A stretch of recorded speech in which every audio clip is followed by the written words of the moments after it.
Today is vlog mga idol. Wow! Kakain na naman tayo ng aking mga biik na nawalan ng ina. So ayan mga idol, ang gaganda na. Malakas na silang kumain ng feed sa awa ng Diyos mga idol. Nawala na ang problema ko. Sa nagtatanong dyan mga idol, kung binibenta ko ang mga biik na ito, opo mga idol, yung gustong bumili dyan, comment lang po kayo.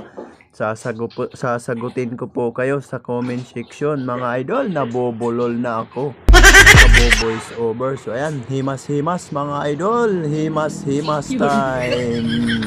Sana all himas-himas. Mga idol, yung gustong bumili dyan ha, comment na lang po kayo. Ayan. Hanggang dito na lang po mga idol. Bye-bye. Share and follow.